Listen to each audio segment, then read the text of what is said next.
ईश्वर निराकार ये बताने वाला कौन है आपको? महसूस करने की चीज है ईश्वर। अभी ईश्वर ने सोचा कि आपकी सांस अभी कट ऑफ, तो आप सारी साइंस लगा देना, सारी वेंटिलेटर मशीन रख देना। अगर वो होगा तो ना। बुद्धिज्म में वैसे परमात्मा नहीं है। परमात्मा तो नहीं है। जब बुद्ध ध्यान में बैठे हैं तो किसके ध्यान में बैठे हैं?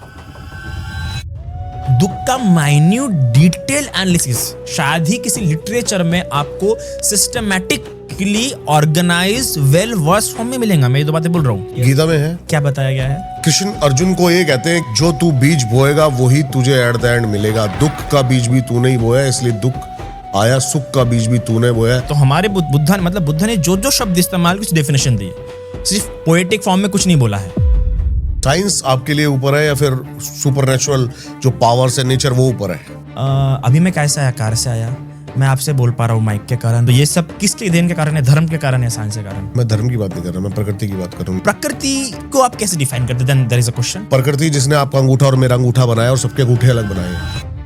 मोदी जी ने मेडिसिन निकाली है, पता है आपको? वो 250 रुपए की गोली है ना, वही 25 रुपए मिल रही है सेम सॉल्ट के साथ। एक बराबर उसका एक क्राइटेरिया रहा होगा, उसका एक ऑफिस रहा होगा। कोई नहीं है, वो ब्रांड वैल्यू है बस। नहीं तो फिर करप्शन है। जितने ज्यादा तो यही है। आपके निराकार ब्रह्मा में भी करप्शन है। एनर्जी की बात कर रहा हूँ। पहली बात तो मैं किसी फॉर्म में तो वो एनर्जी डिपेंडेंट है, इंडिपेंडेंट है? इंडिपेंडेंट है। इंडिपेंडेंट है इसका मतलब उसका कोई कॉज नहीं है। बिना एनर्जी के सब कुछ कैसे चल सकता है, आप बताइए? आप कैसे बोल पा रहे हैं, देख कैसे पा रहे हैं मुझे? आपके दिमाग में जो विचार आ रहा है कैसे आ रहा है? पर इसका मतलब ये नहीं कि उस एनर्जी को गॉड नाम दे दो। जैसे कि बुद्ध में बताया गया है कि दीवारों के आर पार जाया जा सकता है, आसमान में हो सकता है, पानी पे चल सकता है। ये तो साइंस के खिलाफ है। दीवार के आर पार कैसे हो सकती है बॉडी? मैंने कहा था ना, आप लोग बोलोगे जरूर कितने धोखे लोग होते हैं ये लोग। ये जो आप सारी बात बता रहे हो ना, ये सब मैंने कहा ना, डायरेक्टली इनडायरेक्टली गीता में सब है। मतलब आप ये क्यों प्रूफ करना चाह रहे हैं कि हर चीज गीता में दिया है?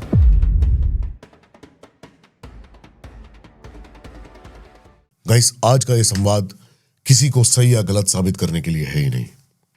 आज की ये बातचीत है समझने के लिए, महसूस करने के लिए। आज मेरे साथ बैठे हैं एक बुद्धिज्म मॉन्क। बुद्ध धर्म, जहां परमात्मा को किसी साकार रचनाकार के रूप में नहीं माना जाता, वही हमारा सनातन धर्म कहता है कि परमात्मा ही है इस सृष्टि के रचनाकार। वही आदि है और वही अंत है। लेकिन इस पूरी बातचीत में एक बात सबसे जरूरी है, वो है सम्मान। हम बुद्ध धर्म का भी पूरा सम्मान करते हैं, क्योंकि हर मार्ग का उद्देश्य अंत में शांति, करुणा और चेतना ही है। गाइस, आज कोई टकराव नहीं है, आज कोई बहस नहीं है, आज है एक प्यार भरी चर्चा, जहां दो विचार आमने सामने बैठकर एक दूसरे को समझने की कोशिश कर रहे हैं। हमने ना किसी की आस्था का अपमान किया है, ना ही किसी विचार को नीचा दिखाया गया है। और हां, जो बात आपको सही लगे आप अपनाइए, जो समझ में आए उस पर सोचिए। और एक सवाल जो सिर्फ आप पर छोड़ता हूं, क्या आपको लगता है परमात्मा है या नहीं? कमेंट्स में अपने विचार जरूर लिखिए और हमें बताइए। पॉडकास्ट को शुरू करते हैं। सबसे पहले तो आपका बहुत बहुत स्वागत है। और मैं सबसे पहले ना देखता हूं, जैसे आप आए ना, आपकी एनर्जी बहुत अच्छी है और आप मतलब ऐसे लोग नहीं है जो कि कुछ कोड करके आते हैं ना कि मेरे को ऐसे भी फ्री हो आप, तो इसलिए आपसे बात करने में मजा आएगा, मुझे भी पता है। सबसे पहले तो मेरे को ये जानना है, आपकी जो ये चुनाव जो किया ना आपने, इसके पीछे का क्या रीजन था कि मैंने यही वे चूज किया? हाँ। सो कैसा है कि मैं पहले से थोड़ा सा मतलब ऐसा मुझे 9 to 7 वाली लाइफ नहीं जीनी थी, तो मुझे हमेशा से एक्सप्लोर करना पसंद था कि नहीं। और दोस्तों में उतना इन्वॉल्व था नहीं मैं, और मामाज बॉय, तो दोस्तों ज़्यादा इन्वॉल्व था नहीं, ज़्यादा कोई रोकने वाला था नहीं। तो जब पता लगा कि ऐसी भी एक लाइफ है, फॉर एग्जांपल, क्योंकि हमारे नागपुर में ऐसा होता है कि 10 days के लिए आप मंक बन सकते हैं। तो ऐसा समर कैंप कैसा होता है, समझ गया मैं, वो जो मेडिटेशन सेंटर्स होते हैं, हाँ, वो अलग हो जाता है। और स्पेशली मंक्स होते हैं जो 10 days के लिए ऐसे कैंप लेते हैं दिवाली की छुट्टियों में, जब बच्चों को छुट्टी होती है, या समर वेकेशन में 10 दिन के लिए बनाते हैं। तो जब 8th में था, तो 8th के समर वेकेशन मेरा भाई बना था। फिर मुझे भी था कि छोटा भाई बना है तो मैंने भी बनना चाहिए 10 दिन के लिए, वो भी लाइफ जी के देखनी चाहिए कैसे होती है मंकहुडनेस। और एज अ बुद्धिस्ट, तो वो होना, एज अ बुद्धिस्ट फैमिली में मेरा जन्म हुआ था।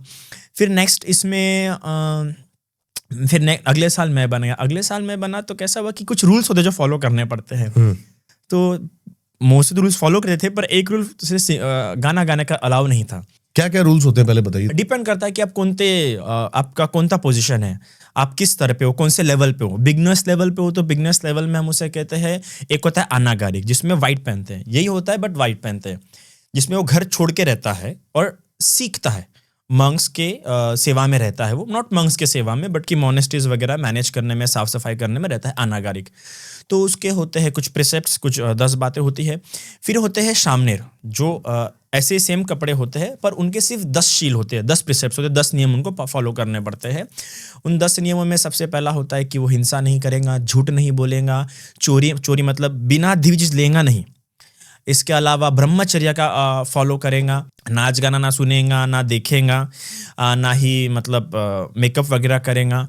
इसके अलावा ऊंचे आसन पे ना बैठेगा, ना सोएगा, और 12 के पहले ही खा लेगा वो दिन में। और ये सारे उसके 10 प्रिसेप्ट्स हो जिसको फॉलो करने पड़ते हैं। इसके साथ प्लस 75 डिसिप्लिनरी कुछ बिहेवियरल उसके रूल्स होते हैं जिसमें उसको फॉलो करना पड़ता है कि बैठना कैसे है, देखना कैसे है, चलना कैसे है ना।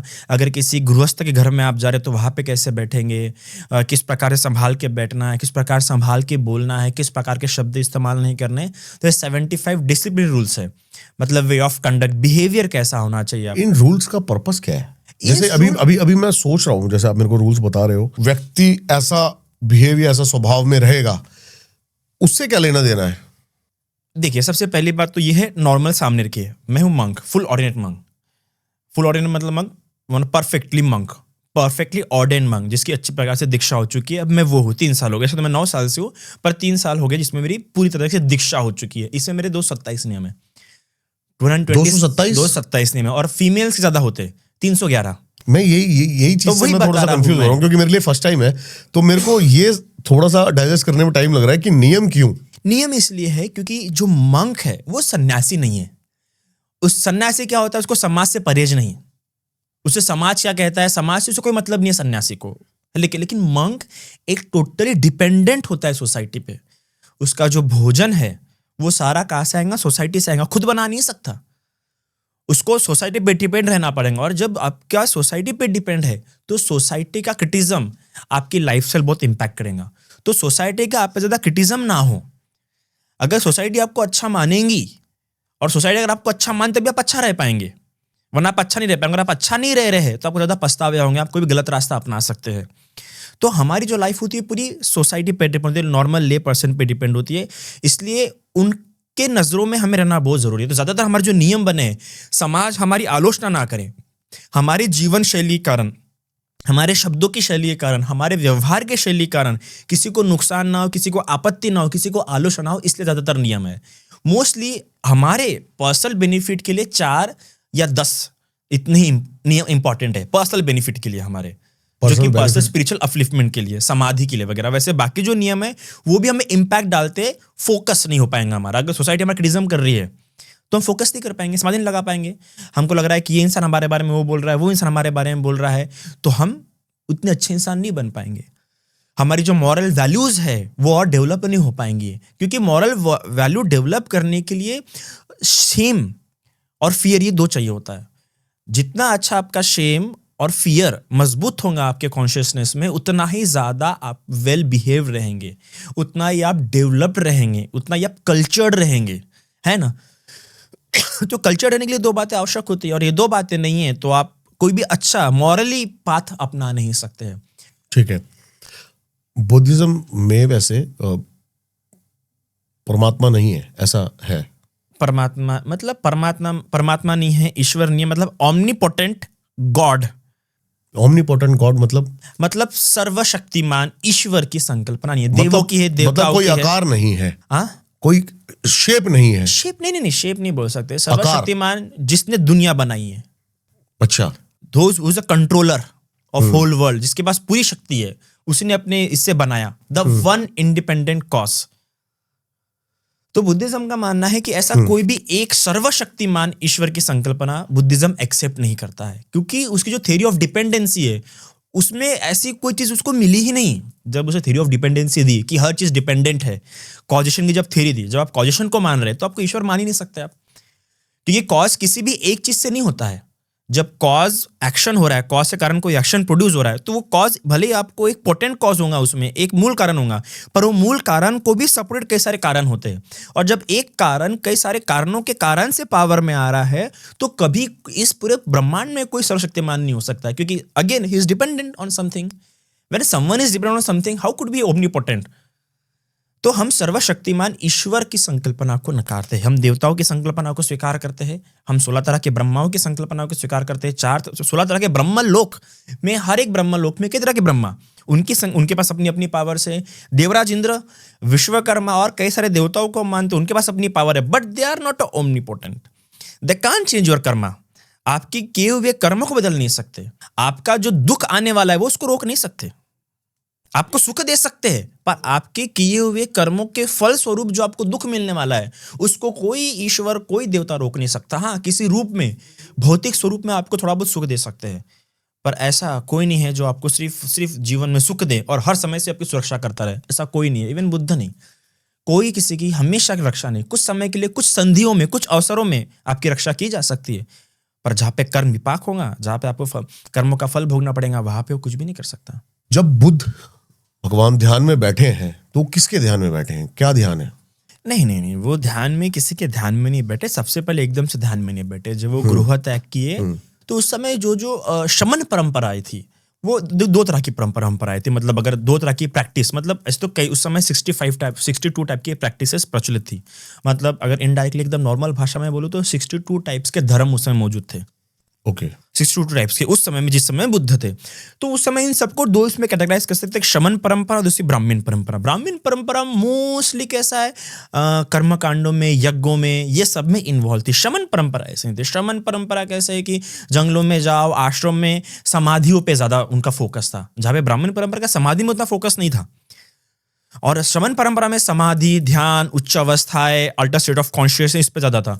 तो बुद्धिज्म, जब सिद्धार्थ गौतम ने गृह त्याग किया, तो वो शमन परंपरा में गए। शमन परंपरा में उस समय कई सारे फेमस आचार्य थे, अलग अलग पंथों के, अलग अलग धर्मों के।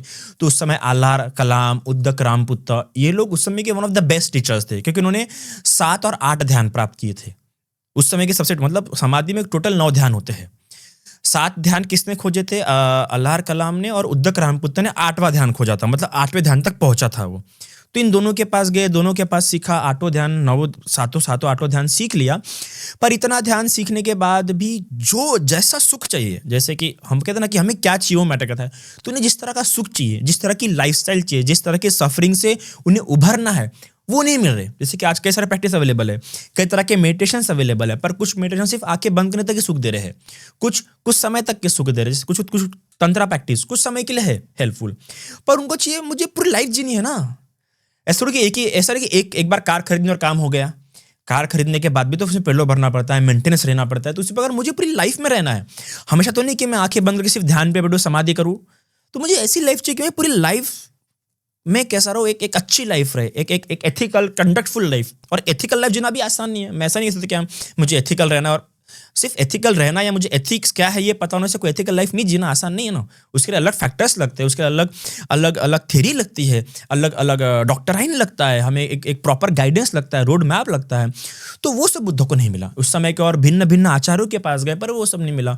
फिर आखिर में बुद्ध खुद ही बैठे ध्यान करने पे। कई तरह के से ध्यान किया, अलग अलग मुद्राएं भी ट्राई की उन्होंने। जैनिज्म की भी कुछ मुद्राएं ट्राई की, जैनिज्म के भी कुछ मेडिटेशन अपनाए, पर उनको जैसा चाहिए वैसा नहीं मिल रहा। एक दिन क्या हो गया कि सुजाता, क्योंकि उनका ऐसा ध्यान करते करते उन्हें लगा कि ज्यादा कठोर करूंगा तो मिलेगा। हमें होता है ना कि ज्यादा स्ट्रगल करेंगे, ज्यादा लिमिट्स क्रॉस करेंगे, बाउंड्रीज के ऊपर जाएंगे, तो ज़्यादा उनको ऐसा ही लगा, उन्होंने वैसा ही किया। तो एक समय ऐसा आया कि एक हफ्ते में सिर्फ एक बार खाना शुरू कर दिया। फिर एक हफ्ते में इतना कम करते करते, मतलब धीरे धीरे कम मात्रा में आए। फिर उन्होंने सिर्फ क्या लिया, 1 दाना चावल का। एक हफ्ते में एक से उस पर रहेंगे। इतना ध्यान करते करते वो इतने पतले हो गए थे, क्या बताएं। फिर एक दिन पास ही गाँव की सुजाता नाम की स्त्री थी, उसका था कि वो हर वैशाख पूर्णिमा को वैशाख पूर्णिमा नहीं, दूसरी पूर्णिमा, उनका नाम याद नहीं आ रहा, तो खीर चढ़ाती थी। तो जब खीर ले गई वहाँ पे, तो वहाँ पे सिद्धार्थ गौतम बैठे हुए थे। उसको उन्होंने खीर दान दिया, और खीर दान देने के बाद जब उन्होंने खीर का सेवन किया, तो खीर पेट में जाने के बाद उनको जो अनुभूति हुई, अरे यह भी तो एक सुख है ना। मैं कितना टोक तक गया था, अपने आप के कितना यहाँ तक गया, पर यहाँ भी तो सुख है। फिर वो होने के बाद उन्होंने जब ध्यान करना शुरू किया तो ध्यान करने की जो प्रोसेस है फिर चेंज किया। मेडिटेशन क्या है? मेडिटेशन एक तरह का थिंकिंग भी है। सिर्फ मेडिटेशन किसी एक ऑब्जेक्ट पे ध्यान लगाना नहीं होता है ना, वो एक तरह की थिंकिंग भी होती है। फिर जब रात को ध्यान, वैशाख पूर्णिमा को रात को ध्यान करने बैठे और ये ध्यान करने बैठे कि मेरे अगर नसों का रक्त भी सूख जाए तो भी मैं अपने ध्यान से उठूंगा नहीं, आज तो मैं संबोधि प्राप्त करके ही उठूंगा। फिर वो बैठे, फिर रात के 3 प्रहरों में उन्हें एक एक ज्ञान प्राप्त हुआ और 3 प्रहर होने के बाद सुबह सुबह उनको संबोधि, जिसे हम बुद्धत्व कहते हैं, वो प्राप्त हुई है। तो रात का पहला 3 घंटे का एक प्रहर होता है। ऐसे कितने 3 प्रहरों में, रात के पहले प्रहर में उन्हें हुआ पुब्बे निवासम सती ज्ञान। ये पहले प्रहर में उन्हें प्राप्त हुआ, जिसमें उन्होंने अपने पहले के जन्म देखे कि मैं इस जन्म में ये था, उस जन्म में वो था, उस जन्म मेरा ये नाम था, ये गोत्र थी, मेरी ये पत्नी थी, मेरा ये था, ये सब। फिर दूसरे प्रहर में उन्हें हुए दिव्य चक्षु उत्पन्न। दिव्य चक्षु में उन्होंने क्या देखा कि कौन से कारण से मेरा वहां जन्म हुआ, कौन से कारण से मुझे ऐसी पत्नी मिली, कौन से कारण से मुझे वैसा भाई मिला, कौन से कारण से मैं गरीब कुल में पैदा हुआ, कौन से कारण से मैं श्रेष्ठ कुल में पैदा हुआ। फिर उसका ज्ञान आया। तो पहले ज्ञान में उनको ये हुआ कि संसार बहुत लंबे समय से चल रहा है और मैं कितना भी अमीर क्यों ना रहूं, कितना भी गरीब क्यों ना रहूं, मैं किसी भी धर्म में क्यों ना रहूं, मैं किसी भी तरह की प्रैक्टिस क्यों ना करूं, सुख तो भोग रहा हूं पर दुख भी हर जगह भोग रहा हूं। तो पहले नॉलेज में उनको ये हो गया कि दुख तो है, चाहे मैं कहीं भी रहूं, किसी भी योनि में रहूं, चाहे पशु योनि में रहूं, ब्रह्म योनि में रहूं, देव योनि में रहूं या मनुष्य योनि में रहूं, एट दिन दुख का हर जगह है।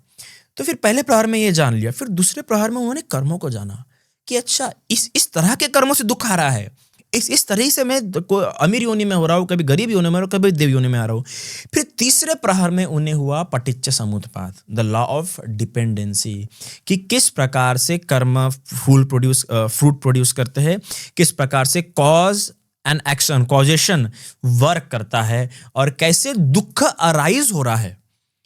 दुख का माइन्यूट डिटेल एनालिसिस शायद ही किसी लिटरेचर में आपको systematically organize well verse form में मिलेगा। मैं ये 2 बातें बोल रहा हूं, शायद ही वर्ल्ड के किसी लिटरेचर में आपको दुख के बारे में well organised, well versed, systematic process मिल सकती है। शायद गीता में है। हाँ, गीता में सिस्टमैटिक तरीके से कैसे उत्पन्न होता है, मैं बताता हूं। कृष्ण अर्जुन को ये कहते हैं कि 3 शक्तियां हैं अर्जुन, ना कोई परमात्मा है ना कोई शैतान। पहली शक्ति, जो तू बीज बोएगा वही तुझे एट द एंड मिलेगा। दुख का बीज भी तूने ही बोया इसलिए दुख आया, सुख का बीज भी तूने बोया। जो हमारी बात शुरू हुई थी ना कि एक नहीं है वो करने वाला, उसके अंदर दुख का साफ साफ बताया गया है। कर्मों के बारे में, निष्काम कर्मयोग के बारे में बहुत कुछ बताया गया है। What I ask कि दुख के बारे में detail, well organised, well versed. दुख है, आप बताइए, आपने वो टॉपिक, मैं तो बताऊं कि मैंने ये दावा कर लिया तो मुझे प्रूव करना पड़ेगा। I am going to prove that। इंसान की बनाई हुई धारणाएं ही दुख है। और क्या है दुख? आप पहले गीता का मुझे बता दीजिए, फिर मैं तो बुद्धिज्म का बताऊंगा। मैं बता ही रहा हूँ, गीता में यही बताया गया है। क्या बताया गया है? कि इंसान की बनाई हुई धारणा ही दुख है। इंसान की बनाई हुई धारणा, हाँ, धारणा दुख है। क्या दुख है? आज के समय डेफिनेशन दे रहे हैं। अभी हम दोनों यहाँ बैठे हैं। नहीं, मैं बताऊंगा। हाँ, क्योंकि मैंने क्या कहा, मैंने 2 शब्द कहा बुद्धिज्म के बारे में। वेल वर्स्ड, पहले कहा मैंने वेल वर्स्ड, ठीक है। और वेल वर्स्ड मतलब वेल डिफाइंड आ जाता है। तो हमारे बुद्ध ने जो शब्द इस्तेमाल कुछ डेफिनेशन दी है, सिर्फ पोएटिक फॉर्म में कुछ नहीं बोला है ना। सिर्फ पोएट ऐसा बोल दो कि धारणा नहीं, डेफिनेशन दिए। साइंस क्यों? क्योंकि उसकी हर शब्द की डेफिनेशन है। धर्म साइंस क्यों नहीं बन पा रहा? क्योंकि उसकी डेफिनेशन नहीं है। साइंस आपके लिए ऊपर है या फिर सुपरनेचुरल जो पावर्स है, नेचर, वो ऊपर है? अभी मैं कैसे आया, कार से आया, मैं आपसे बोल पा रहा हूँ माइक के कारण। रिकॉर्ड कौन कर रहा है? कैमरा कर रहा है, यूट्यूब पे जाएगा। तो ये सब किसके देन के कारण है? धर्म के कारण या साइंस के कारण? मैं धर्म की बात नहीं कर रहा, मैं प्रकृति की बात कर रहा हूँ, नेचर की बात कर रहा हूँ। पर प्रकृति को आप कैसे डिफाइन करते हैं? There is a question. प्रकृति जिसने आपका अंगूठा और मेरा अंगूठा बनाया और सबके अंगूठे अलग बनाए हैं, किस साइंस ने बनाया ये तो कॉजेशन है, इसे मैं प्रकृति में कॉजेशन कहूंगा। साइंस ने पहचान लिया कि सबके अंगूठे अलग है, बनाया किसने? कॉजेशन से बने हम, बनाया किसी ने। ये देखिए 2 सवाल आते हैं, किसने बनाया और किस कारण से आया, है ना। किसने बनाया में आप किसी ईश्वर को ढूंढोगे, और किस कारण से हम किसी कारण को ढूंढेंगे, है ना। मैं वही कारण ही ढूंढ रहा हूं। It is evolution. सिंपल सा बायोलॉजी का सिंपल सा, अगर आपको हर चीज का जवाब देना तो एक सिंपल से हम इवॉल्व हुए, हम एकदम से हमारा अंगूठा ऐसा नहीं बना। अंगूठा ऐसे बनने के लिए भी लंबा समय लगा, इवोल्यूशन हुआ है ना। तो ये नेचर ने नहीं बनाया है, नेचर में वैसे कॉज स्टैब्लिश हुए। अगर वैसे कॉज स्टैब्लिश नहीं, क्योंकि अर्थ पे हुआ ना, हर जगह पे, क्या हर प्लैनेट पे ह्यूमन बन पाया है? नहीं। तो अर्थ में ऐसे कॉज स्टैब्लिश हो पाया, और वैसे कॉज स्टैब्लिश होके इसलिए ह्यूमन को भी डेवलप होने में कई अरबों खरबों साल कहीं ना कहीं दिमाग में आता तो है कि हो तो पाए, कैसे हो पाए? नहीं, एग्जिस्टेंस है, और एग्जिस्टेंस होने के कारण से अगर आप ये बोलोगे व्हाई वी एग्जिस्ट, क्योंकि मैं भी बुद्धिज्म के बारे में देख रहा था कल, तो उसमें भी बहुत सारे डायमेंशंस की बातें करी गई हैं, अलग अलग सुपरनेचुरल बातें करी गई हैं। जैसा आपने भी बताया ना कि ध्यान में आप, मैंने यही बताया कि 16 ब्रह्मलोक, 4 अरूप ब्रह्मलोक, तो हर एक ब्रह्मलोक में कितने ही Brahma, but they are also evolve. ऐसा नहीं कि ब्रह्म एकदम से आ चुका है, वो भी इवॉल्व हुए है। वो भी एकदम से, ऐसा नहीं कि एकदम दैविक स्वरूप में आगे ब्रह्मा एकदम, नहीं, ऐसा नहीं है। वो भी इवॉल्व हुए। वो ब्राह्मिक स्टेज हासिल करने के लिए भी बहुत लंबा समय लगा है, इवॉल्व होते होते। बुद्धिज्म में ये सारे लोग क्या है, the alter state of consciousness. जब आप ब्रह्मा के डेफिनेशन पढ़ेंगे बुद्धिज्म में, तो उसकी मैंने क्या कहा कि बुद्धिज्म में हर आप अपना कोई सुपरनेचुरल एनकाउंटर बताइए जो आपको मेडिटेशन के दौरान घटित हुआ हो। नहीं, मेरा तो ऐसा कोई सुपरनेचुरल एनकाउंटर नहीं है। और देखिए, सुपरनेचुरल एनकाउंटर किसको होता है, किसको होगा? जो उस तरह की थिंकिंग रहता है वो उसको सुपरनेचुरल इन द सेंस जैसे आउट ऑफ बॉडी एक्सपीरियंसेस या फिर ऐसा कुछ। नहीं, आउट ऑफ बॉडी एक्सपीरियंस मुझे आज तक नहीं हुआ, आउट ऑफ बॉडी नहीं। क्या but I have met with some monks कि उनका आउट ऑफ बॉडी तो नहीं बोल सकते, but they have seen their past lives.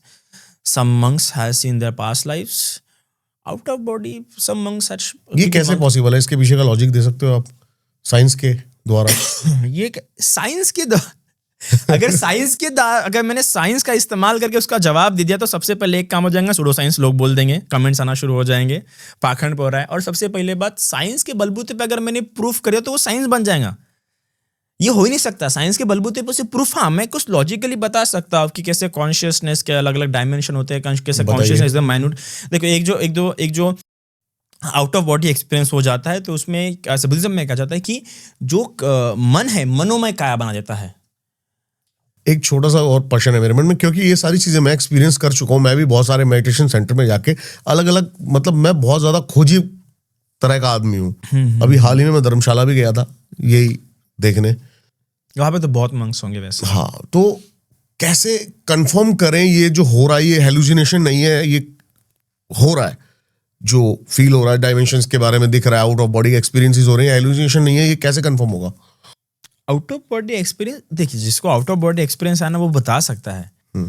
वो मतलब जिस प्रकार से अगर हम NEDB पढ़ते हैं, नियर डेथ एक्सपीरियंस वाले, उनकी रिपोर्ट्स पढ़ते, उन्होंने उस प्रकार से बताया कि किस प्रकार से आप लोग वो जिस स्टेट में थे, एक तो एकदम से नहीं आएगा, पहले आपको बहुत डीप स्टेट में जाना पड़ता है, बहुत डीप स्टेट में, उसके बाद वो हो पाता है। तो वो लोग बता पाते हैं उस वो माइन्यूट डिटेल्स उसमें बता पाते हैं। पर ऑफ कोर्स लोग नहीं विश्वास कर पाएंगे साइंस के कारण से, क्योंकि साइंस कुछ पाबंदियां भी डाल देता है ह्यूमन माइंड पे, है ना। मेरे हिसाब से साइंस लिमिटेड है, औकात नहीं है इतनी साइंस की। साइंस से बड़ी बड़ी चीजें, साइंस इंफॉर्मेशन पे वर्क करता है। जब तक उसके पास उतनी इंफॉर्मेशन नहीं आएंगी तब तक वो उस चीज को ठोक के नहीं कह सकता। अब देखो, आप एक मिट्टी का कण लेते हैं, अब आप उसको शून्य कर सकते हैं? क्या कहा आपने? शून्य कर सकते हैं, उसको जीरो कर सकते हैं, बिल्कुल खत्म, डिस्ट्रॉय। अगर मैं क्वांटम थ्योरी के हिसाब से तो एवरीथिंग 0.0000 ही है। नहीं हो सकता। आप प्रूव करके दिखाइए, मैं एक मिट्टी का कण आपको दूंगा ना, आप उसको ला सकते हो ना उसको। आप कहना क्या चाह रहे हैं? मेरा ये कहना है कि कोई ना कोई शक्ति तो है जो काम करती है। नहीं तो जरूरी है कि कोई ना कोई शक्ति है जो काम करे, आप वो शक्ति नहीं हो सकते क्या? मेरे अंदर भी बुद्धिज्म में भी कई सारे पैरानॉर्मल एक्टिविटीज है। बुद्धिज्म में भी कई सारे पैरानॉर्मल एक्टिविटीज, सुपर, जैसे कि बुद्धिज्म में बताया गया है कि दीवारों के आर पार जाया जा सकता है, आसमान में उड़ सकता है, पानी पे चल सकता है ना, एक जगह से गायब होकर दूसरी जगह पे प्रकट हो सकता है, 1 से 100 बन सकता है, 100 पूरा नारुतो, ठीक है, 1 से 100 बन सकता है, 100 से 1 बन सकता है, सब भी बुद्धिज्म में बताया। और कैसे हो सकता है वो भी बताया गया है। थोड़ा सा इसी के बारे में बात करते हैं, क्योंकि मेरे को बड़ा इंटरेस्ट है सुपरनेचुरल बातें करने में। नहीं, आपका पॉडकास्ट, और मुझे उसी बात का डर था कि ये मुद्दा ना शुरू हो। मुझे इस बात के लिए बिल्कुल भी फेमस नहीं होना है, लिटरली इस बात के लिए मुझे बिल्कुल भी फेमस नहीं होना है, क्योंकि आपकी चैनल में ज्यादातर ऐसी ही बातें होती है। सो वो पहला फ्लो काफी अच्छा था कि बुद्ध कैसे प्राप्त हुई, फिर दुख क्या है, वो भटक गए हम टॉपिक से। थोड़ा सा हम नहीं उस पर दोबारा आएंगे, क्योंकि मेरे को ये जानना है अब मैं आपके अंदर भी जाऊंगा अभी थोड़ा सा। सबसे पहले तो सुपर नेचुरल आप बातें कर रहे हो, जैसे हिंदुइज्म में, सनातन में तंत्र के द्वारा बहुत सारी चीजें कर सकते हैं, ऐसे ही आपने बताया कि पानी पे चल सकते हैं, दीवार के आर पार जा सकते हैं। क्या मतलब इसके पीछे कोई मंत्र काम करते हैं क्या, मतलब है क्या? ये बुद्धिज्म में मंत्रों की जो प्रैक्टिस है वो इस चीज के लिए नहीं है। बुद्धिज्म में भी कुछ मंत्रास है, but we don't say mantras, हम मंत्र वर्ड इस्तेमाल नहीं करते हैं।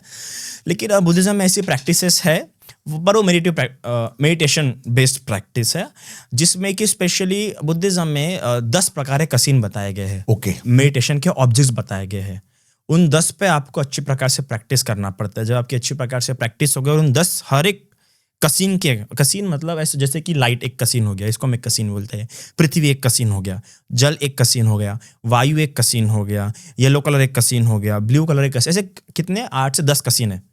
उन हर एक कसीन पे आपने कम से कम 8 ध्यान आपको डेवलप करता आना चाहिए। 8 ध्यान होते हैं, 8 ध्यानांग होते हैं। पहला प्रथम ध्यान, द्वितीय ध्यान, तृतीय ध्यान, चतुर्थ ध्यान, पंचम ध्यान, छठम ध्यान और सातवां, ऐसे 8 ध्यान होते हैं। हर एक कसीन के आधार पर आपको 8 ध्यान उत्पन्न करता आना चाहिए। ऐसे जब 10वें के 10वें कसीन के आधार पर आप 8 ध्यान उत्पन्न कर सकते हैं, फिर आपको ये 564 इतने बार उसकी प्रैक्टिस करनी पड़ती है, ऊपर से नीचे, नीचे से ऊपर। जब इतना आप उसमें प्रैक्टिस करना सीख जाते हैं, फिर उसके बाद से आपकी प्रैक्टिस शुरू होती है रिद्धि बल। ठीक है, लेकिन जैसे आपने बताया पानी पे चलना या दीवार के आर पार जाना, ये हमारी चेतना जाती है, क्योंकि ये बॉडी तो इम्पॉसिबल है जाना। क्यों बॉडी इम्पॉसिबल है? ये तो साइंस के खिलाफ है। कहा साइंस? जब साइंस खुद कह रहा है, जब क्वांटम साइंस कह रहा है कि जब क्वांटम साइंस कह रहा है कि 0.00% मैटर है, अगर हम उसको पूरे एक बॉल में लाए तो आज मतलब यूनिवर्स का पूरा जो मैटर है वो पूरा एक बॉल में आ सकता है, गेंद के बराबर आ सकता है। मेरे ख्याल से है ना ये साइंस का स्टेटमेंट? तो स्टेटमेंट नहीं है, साइंस के स्टेटमेंट डिफाइंड होते हैं। आज तक ये हुआ थोड़ी है, लेकिन पर साइंस कह रहा है ना कि जो क्वांटम साइंस, मैं जनरल साइंस की नहीं बात कर रहा, मैं नॉर्मल साइंस की बात नहीं कर रहा, जनरल फिजिक्स की बात है, मेरा क्वांटम फिजिक्स की बात कर रहा हूँ। क्वांटम फिजिक्स के आधार पर यह कहा जाता है कि ये जो पूरा मैटर है, जितना मैटर एग्जिस्ट करता है, उस पूरे मैटर को हम इतने इसमें क्या सैचुरेट कर सकते हैं, इसके बीच में इतनी स्पेस है। मतलब normally, let me complete this statement, मतलब एक छोटे से इसके अंदर भी बहुत स्पेस है। वो आपकी बात ठीक है। जैसे सनातन में भी बताया गया है कि हमारी जो बॉडी है वो 5 तत्वों से बनी हुई है। बुद्धिज्म सिर्फ 4 तत्व मानता है। ओके, तो जो धरती और पानी है, ये इम्पॉसिबल है ये कर पाना, जो कि तो बुद्धिज्म, आप देखिए, हिंदुइज्म धरती और पानी के रूप में मैटर मानता है हिंदुइज्म। बुद्धिज्म मैटर को वैसे नहीं मानता है। बुद्धिज्म तेजो, हीट है ना, वायु, ठीक है, वायु हो गया, एयर, ठीक है, और जल। मतलब देखो, बुद्धिज्म हर इसको 2-2 कैरेक्टर के रूप में देखता है। मतलब समझ जाइए, अभी इसमें क्या है, इसमें सभी कुछ है। अगर ये भी नॉर्मल चीज़ होंगी तो इसमें तेजो है, वायु है, आपो है और पृथ्वी, सभी है इसमें। पर ये ठोस इसलिए क्योंकि डोमिनेंस क्या है इसमें, डोमिनेंस पृथ्वी का ज़्यादा डोमिनेंस है। इसमें 4 तत्व है, पर इसमें डोमिनेंस पृथ्वी का होने के कारण ये ठोस लग रहा है। ठीक है, हमारी त्वचा, यहाँ पे उतना डोमिनेंस नहीं है, किसका, पृथ्वी धातु का, तो इसलिए यहाँ पे थोड़ी सी शीतलता है। तो एक ही जगह पे चारों के चारों एलिमेंट्स रहते हैं बुद्धिज्म के हिसाब से। तो जब कोई इंसान, देखिए, जब किसी को दीवारों के आर पार जाना होता है तो किस कसीन का हेल्प लेता है? वो स्पेस कसीन का हेल्प लेता है। वो स्पेस कसीन का हेल्प लेते हुए दीवारों के आर पार जाता है। किसी को पानी पे चलना होता है तो वाटर कसीन का, एयर कसीन का हेल्प लेते हुए पानी पे चलता है, या वाटर कसीन का हेल्प लेते हुए वो पर्टिकुलर कसीन का, और अपने भी बॉडी के मैटर्स को उस प्रकार से एडजस्ट करता है। अभी देखिए, जिसने रिद्धि बल हासिल कर लिया है वो साइंस साइंटिफिकली नहीं करता। वो सिर्फ बोलेगा यहाँ पे स्पेस हो जाए, उसके लिए स्पेस हो जाएंगे, और बाकी को स्पेस नहीं दिखेंगी। उसको पूरी स्पेस दिख रही है। जो दीवारों के आर पार जा रहा है ना, वो उसने सिर्फ सोचा है कि यहाँ पे स्पेस हो जाए, तो उसके लिए स्पेस हो जाएंगी और वो आर पार चला जाएगा। पर वो स्पेस जो बाजू में खड़ा है उसको स्पेस नहीं दिखेंगी, क्योंकि उसका कॉन्शियस ऑब्जर्वेशन, जिस प्रकार से इसमें भी कहते हैं ना अपन, ऑब्जर्वर इफेक्ट साइंस में, क्वांटम साइंस में बोला जाता है, तो उसके लिए वो वैसा दिखता है कि यहाँ पे दरवाजा बन चुका और वो आर पार जा रहा है। तो जब वो परसीव कर रहा है कसीनों का इस्तेमाल करके, तो उसकी कॉन्शियस पावरनेस, क्योंकि कॉन्शियसनेस क्या है, अभी कॉन्शियसनेस भी 6 तरह के बुद्धिज्म में, आई कॉन्शियसनेस, ईयर कॉन्शियसनेस, मतलब 6 इंद्रियों के अपने 6 कॉन्शियसनेस। अभी आई कॉन्शियसनेस कैसे उत्पन्न होता है? जब लाइट आपके आई पे गिरेंगी, मतलब 3 चीजों के मिलने से, क्योंकि बुद्धिज्म में कॉन्शियसनेस एक इमर्जेंट फिनोमेना है। ठीक है, तो ये कब उत्पन्न होगा? जब लाइट रहेंगी, चक्षु होगा, और ये जब स्पर्श करेंगे तब चक्षु विज्ञान मतलब आई कॉन्शियसनेस होगा। तो आई कॉन्शियसनेस परसीव भी ऑब्जेक्टिवली सपोर्टेड होके, डिपेंडेंट होके अराइज हो रहा है। तो इसलिए जब वो किसी ऑब्जेक्ट को देख रहा है तो वो ऑब्जेक्ट को भी कंट्रोल कर रहा है अपने कॉन्शियसनेस के आधार पर, इसलिए वो उसके आर पार हो पाता है। मुझे पता है आपको नहीं समझाऊंगा। नहीं, मुझे समझ में आ रहा है। समझा? Okay, that's a great thing. ये जो आप सारी बात बता रहे हो ना, ये सब मैंने कहा ना, डायरेक्टली इनडायरेक्टली गीता में सब है। मैं 100% बताता हूँ, गीता में तो नहीं होगा, पर उसके गीता में एक्सप्लेनरी लिटरेचर में होगा। अर्जुन कृष्ण से कह रहा है कि मैं आपको कहाँ कहाँ देख सकता हूँ, क्योंकि औकात नहीं है उसकी, वो देख ही नहीं पा रहा कि सामने कौन खड़ा है। तो उसको कृष्ण ने कहा कि जहां जहां तक तेरी नजर, ये रोशनी। ये क्यों प्रूफ करना चाह रहे हैं कि हर चीज गीता में दिया है?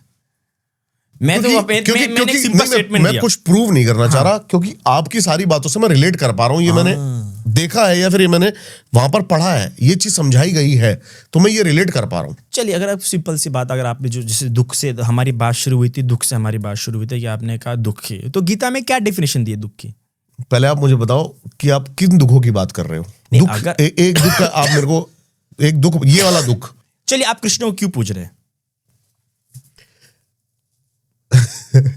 देखो, is it that much hard question? नहीं, ये अब सवाल बहुत ही ज्यादा अलग चला जाएगा। कृष्ण को पूज रहे हैं, मैं किसी को नहीं पूज रहा। आप मानते हैं किस, देखिए हमारे हर इसमें कोई ना कोई आइडियल है।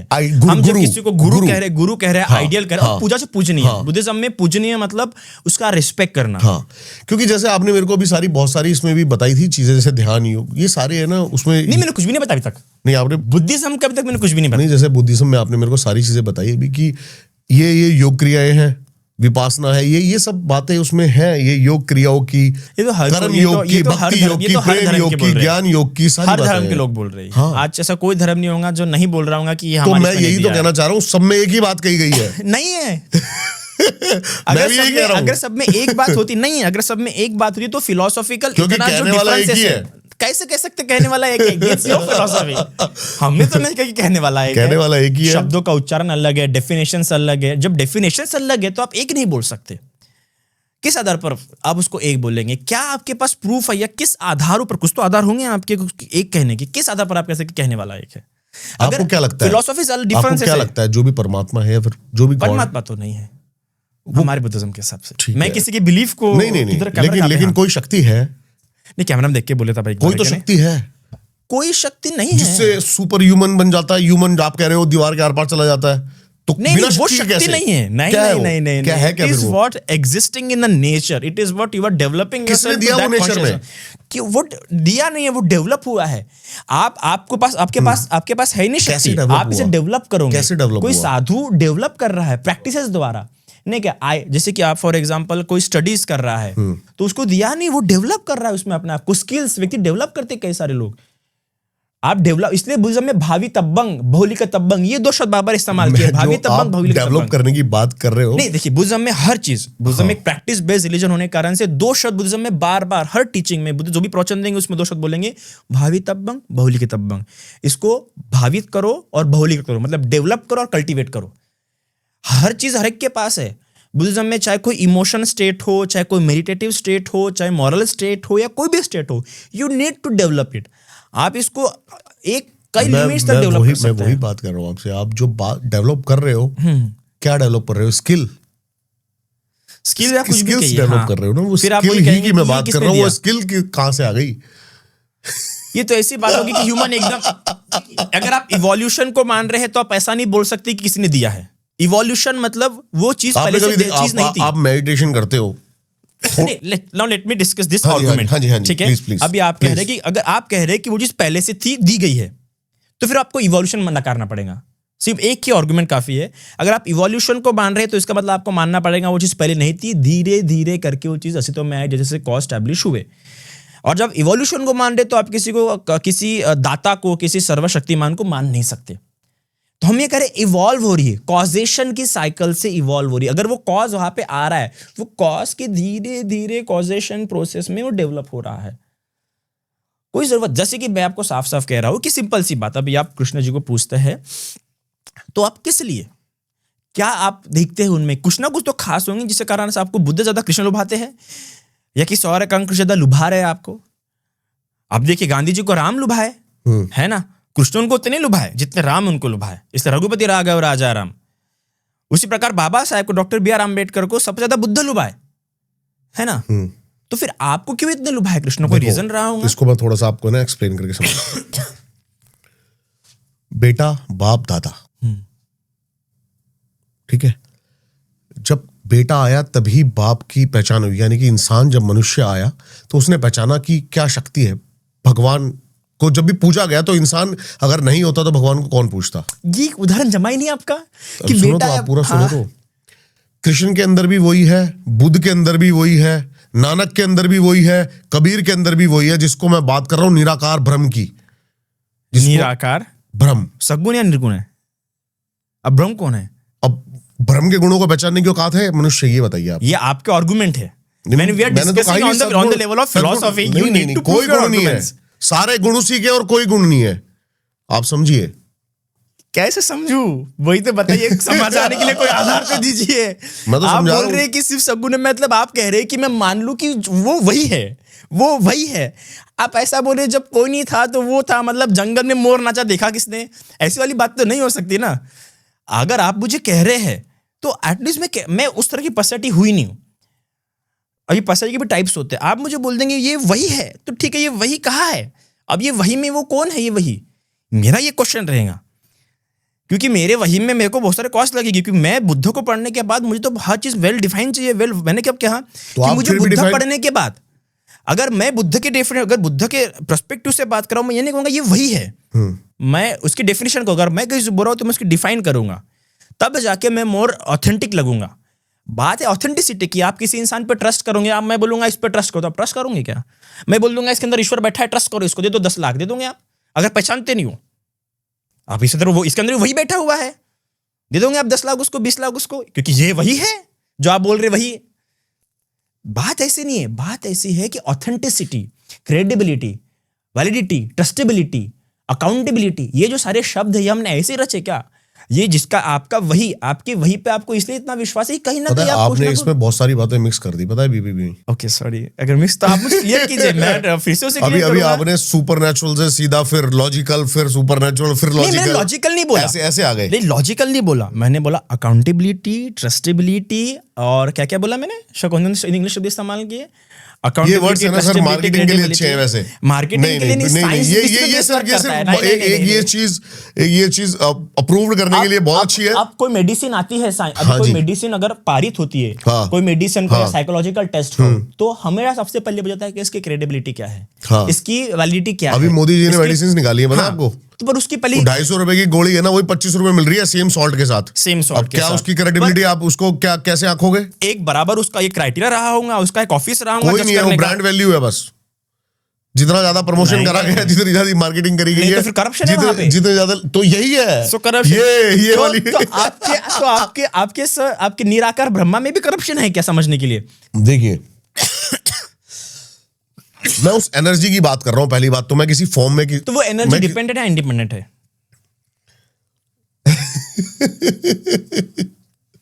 वो एनर्जी डिपेंडेंट है या इंडिपेंडेंट है? सिंपल सा एक ही सवाल पूछूंगा मैं। इंडिपेंडेंट है। इंडिपेंडेंट है। इंडिपेंडेंट है इसका मतलब उसका कोई कॉज नहीं है। देखो ये फिर वो एनर्जी कैसे हुई? बिना एनर्जी के सब और कुछ एनर्जी मतलब मैटर। बिना एनर्जी के सब कुछ कैसे चल सकता है? आप बताइए। आप कैसे बोल पा रहे हैं, देख कैसे पा रहे हैं मुझे? आपके दिमाग में जो विचार आ रहा है कैसे आ रहा है? आप जो अभी जो आप प्रूव करना चाह रहे हैं वो उसके कैसे क्या चल रहा है? पर इसका मतलब ये नहीं कि उस एनर्जी को गॉड नाम दे दूं, इंडिपेंडेंट एनर्जी नाम दे दूं। मैं ये जो एनर्जी डिपेंडेंट है इलेक्ट्रिसिटी आपके नाम देने से कुछ होगा ही नहीं। आपके नाम देने से कुछ होगा ही नहीं। नहीं मेरे कुछ अभी हमें भी नहीं पता उसका नाम क्या है। अगर मेरे कुछ बोलने से हुआ नहीं तो हिंदू फिलॉसफी, सनातन फिलॉसफी डेवलप नहीं हुई थी। निराकार निर्गुण ईश्वर की बात बहुत बाद में हुई है, वेदों में इसकी बात नहीं हुई है। आप जिस ईश्वर की बात कर रहे हैं वो उसका डिबेट बहुत बाद में चला है ना। अगर ये सब डिस्कस हमने, अगर मेरी बातों का महत्व नहीं होता तो कभी फिलॉसफी एग्जिस्ट करती ही नहीं। बातों को महत्व है, रिप्रेजेंटेशन को महत्व है, एक्सप्लेनेशन को महत्व है, आर्गुमेंट्स को महत्व है, इसलिए हम लोग डिस्कस कर रहे हैं। और इसलिए आपको प्रूफ करना जरूरी है, मुझे प्रूफ करना जरूरी है। बुद्धिज्म के बारे में बात बोली जाती है, मैं तो सिर्फ जो आपके अंदर जा रहा हूं, बात नहीं फेंक सकता। मैं तो आपके अंदर सिर्फ जा रहा हूं, मैं ये देखने के लिए जा रहा हूं कि मिल क्या रहा है। समझ रहे हो? जो आपने मेरे से पूछा ना कि ऐसा क्या मिला आपको कृष्ण में, क्या मिला गीता में, तो क्या मिला? तो मैं वही तो आपसे पूछ रहा हूँ, आपको क्या मिल रहा है अभी? किस बात से? आर्ग्यूमेंट करके? नहीं, आर्ग्यूमेंट करके नहीं। क्या फिर? जो भी जिस भी आप पद्धति पे हो, उसका पर्पस क्या है? शांति, सुख, मौन है क्या? ये मुझे पता है दुख क्या है, तो मुझे उस तरह का दुख नहीं चाहिए। वो तो आपका बनाया हुआ दुख है ना। नहीं, मैं तो डेफिनेशन करने का जिस तरह का दुख आपको नहीं चाहिए। आप देखिए, आपके धर्म ग्रंथों ने आपको बताया है कि आपका दुख दुख धारणा अलग है। सबके दुख अलग है। नहीं, क्योंकि वो मन की बनाई हुई धारणा है सबके दुखों की। अगर हर चीज सब्जेक्टिव हो गई तो फिर साइंस इवॉल्व ही नहीं होता, और मतलब ऑब्जेक्टिव वर्ल्ड एग्जिस्ट करता ही नहीं, तो फिर हम क्यों मैग इस्तेमाल कर रहे हैं? क्यों हम थ्योरीज, डेफिनेशन, इतने सारे साइंस की, साइकोलॉजी की, सोशियोलॉजी की, पॉलिटिकल, ये थ्योरीज वगैरह इस्तेमाल करते ही नहीं अगर सिर्फ धारणाओं को इंपॉर्टेंस होता। Theories has some objective basis. कुछ यूनिवर्सल, मतलब यूनिवर्सल थ्योरी समान कुछ चीज होती नहीं है क्या? हम यूनिवर्सल थ्योरी या यूनिवर्सल लॉ इसको नकार दे क्या? जनरल फिजिक्स, क्वांटम फिजिक्स हम नकार दे? नहीं, ऑब्जेक्टिविटी होती है। कुछ लॉज यूनिवर्सल होते हैं। आपकी जो डेफिनेशन बोल रही है कि दुख ये धारणा है, ये डेफिनेशन यूनिवर्सल नहीं हो सकती। मैं इस डेफिनेशन को मान ही नहीं सकता, आपके विचारों को मान ही नहीं सकता मैं यहाँ पे। अगर मैं बुद्ध की डेफिनेशन बताऊं तो आपको मानना पड़ेगा ये दुख तो है ही, ये धारणा नहीं है। बताइए दुख। जन्म, बुद्ध जब दुख की डेफिनेशन करते तो 8 बातों को दुख कहते हैं। सबसे पहले जन्म दुख का है, इसको आप धारणा नहीं दे सकते, क्योंकि जब भी कोई बच्चा जन्म लेता है तो सबसे पहले रोता है। जब उसकी अन्ननाली काट दी जाती है तो सबसे पहले रोने शुरू होता है, तो जन्म दुख का है। दूसरा, मृत्यु, कोई व्यक्ति मरना नहीं चाहता, इसलिए मृत्यु भी दुखद है, ठीक है। तीसरा, बुढ़ापा, कोई व्यक्ति बूढ़ा होना नहीं चाहता, बूढ़ा हो रहा है तुरंत डाई लगाना शुरू करता है, दाढ़ी करना शुरू करता है, बुढ़ापा भी दुख है। तीसरा, चौथा, रोग भी दुख है। क्या कोई रोगी होना चाहता है? नहीं। पांचवा, जब जब इच्छा की पूर्ति नहीं होती है तब तब मनुष्य को दुख होता है। आपके सारी बातों का जवाब आपने लास्ट में दिया है कि जब जब मनुष्य की इच्छाओं की पूर्ति नहीं होती तब तब दुख होता है। ना जन्म उसकी इच्छा, ना बुढ़ापा उसकी इच्छा चल सकती, ना मरना उसकी इच्छा चल सकती, सांसों तक में भी उसकी इच्छा नहीं चल सकती। मेरी डेफिनेशन पूरी होने की है। हाँ जी, डेफिनेशन पूरी होने की बुद्ध की दी हुई। हाँ, बताइए।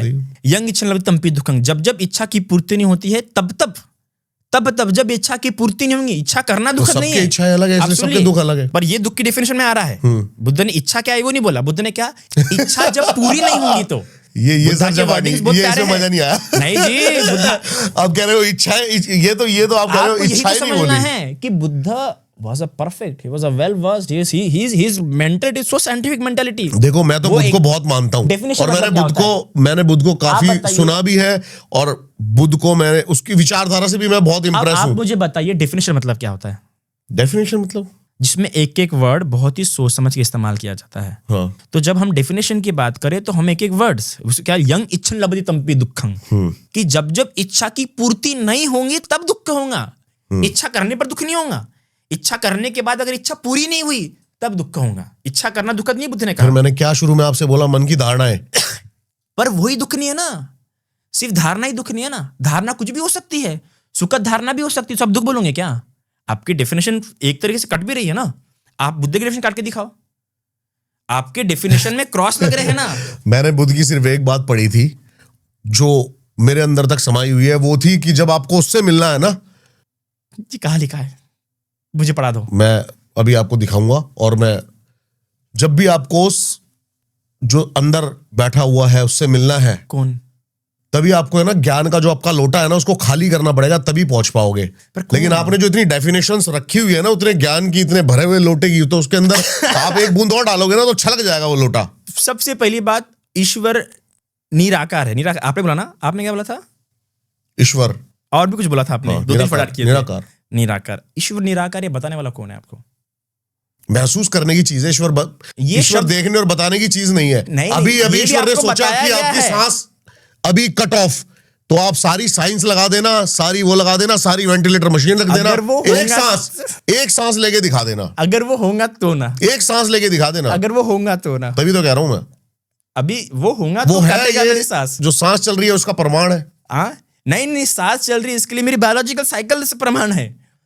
जब मेरी बायोलॉजिकल साइकिल में कुछ डिफेक्ट होगा, वो भी कॉज, और वो भी biological cycle cause and effect के आधार पर चल रही है। जब उस कॉज एंड इफेक्ट में कुछ फ्लक्चुएशंस होंगे। पता है, ये पॉडकास्ट बहुत अलग चला गया, मैंने क्वेश्चंस बड़े अलग लिखे हुए थे। बिल्कुल, मैं तो तैयार हूं हर सवाल का जवाब देने के लिए।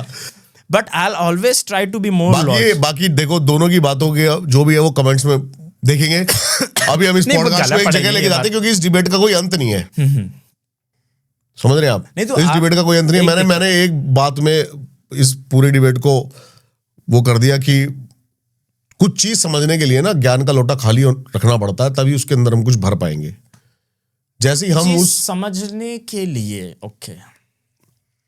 तो अब आते हैं पॉडकास्ट के उसमें मेडिटेशन की बातें करते हैं, क्योंकि बुद्धिज्म में मेडिटेशन का बहुत बड़ा महत्व, बहुत बड़ा रोल बताया गया है।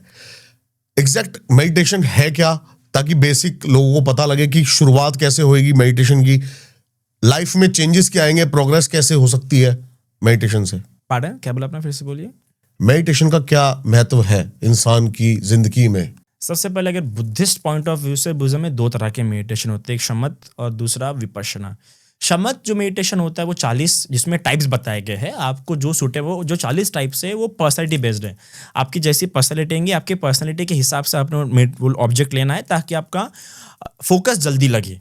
ठीक है। तो वो काम बेस्ड मेडिटेशन, जिससे कि आप में कामनेस है, आपका फोकस बढ़े। तो 40 सब्जेक्ट में से कोई भी आप एक सब्जेक्ट ले सकते हैं, वह शमत, जिससे कि आप, और उससे और एक बेनिफिट होता है कि सांसों पे करना होता है कि उसमें एक है। ओके। सांस एक ऑब्जेक्ट है, ऐसे कम से कम 40 ऑब्जेक्ट्स बताए गए हैं। उसमें से आप कोई भी आपकी पर्सनैलिटी के हिसाब से, जैसे आपकी पर्सनैलिटी रहेंगी, क्योंकि कुछ ऑब्जेक्ट्स लेने पर आपका जल्दी फोकस लग सकता है। ठीक है ना?